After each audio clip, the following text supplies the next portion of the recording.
આપણે જે નવું એસી લાવ્યા મામાને ઘરે ફિટિંગ કરવાનું હતું એટલે ફિટિંગ કરવા વાળા ભાઈ આવી ગયા. ફિટિંગ કરી નાખ્યું ને એસી ચાલુ કરી નાખ્યું. આજે બધા આવતી રહ્યા ચસકા મસ્કામાં પીઝા ખાવા. બધા પીઝા બર્ગર ને હોકડો મગાવ્યું ને મામાની જય બોલાવી નાખી.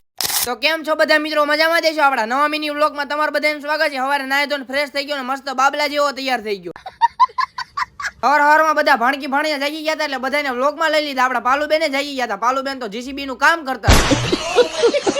માર્કેટમાં મલાઈ ને એવું લેવા જવાનું હોય. ગાડી કાઢી નીકળી ગયા ત્રણે મામા ભાણિયો મલાઈ લેવા. અવતરે અમે ત્રણે તળાવમાં મલાઈ લેવા. પછી તો મલાઈ લઈ બધું કામ પતાઈ નાખો. નાસ્તો કરવા જવાનું. ગાડી કાઢી નીકળી ગયા નાસ્તો કરવા. અવતરે અમે બધા ચાઇનીઝ સમોસા ખાવા. પછી તો નાસ્તો કરીને નાસ્તો કરી લીધો. ગાડી કાઢી નીકળી ગયા તેલનો ડબ્બો લેવા. અવતરે દુકાને તેલનો ડબ્બો લેવા. સનફ્લાવર નો ડબ્બો લઈ લીધો. ગાડી મૂકી દીધો. ગાડી કાઢી નીકળી ગયા પાછા ઘર બાજુ. ઘરે આવતા એસી ફિટિંગ કરવા વાળા ભાઈ આવ્યા હતા. પછી તો એસી ફિટિંગ કરવાનું શરૂ કરી નાખ્યું. આપણા મામાએ જે નવું એસી લાવ્યા હતા એ ફિટિંગ કરી નાખ્યું. પછી તો 18 ઉપર એસી ચાલુ કરી નાખ્યું. એવો પવન આવ્યો એની વાત જ જવા દો. મામાને ખબર પડે કેવો પવન આવે.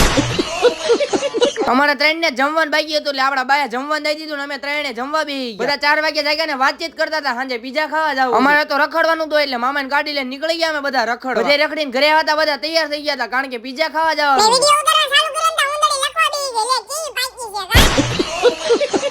અમારા બધા રિક્ષામાં જવાનું હતું એટલે બધા રિક્ષામાં બેહાડી દીધા. અમારા ગાડીમાં જવાનું હતું એટલે ગાડી કાઢી નીકળી ગયા પીઝા ખાવા. અત્યારે અમે બધા ચસકા મસ્કામાં પીઝા ખાવા. પછી તો બધા ઓર્ડર દઈ દીધો ને બેહી ગયા. અમે બધાએ તો પીઝા બર્ગર ને હોકડોગ ને એવું મગાવ્યું હતું. પછી તો બધાએ ખાવાનું શરૂ કરી દીધું. એક નંબર સ્વાદ હતો. બધા કે મંચુરિયન રાઈસ ખાવું હોય પછી તો મંચુરિયન રાઈસ મગાવી નાખ્યું.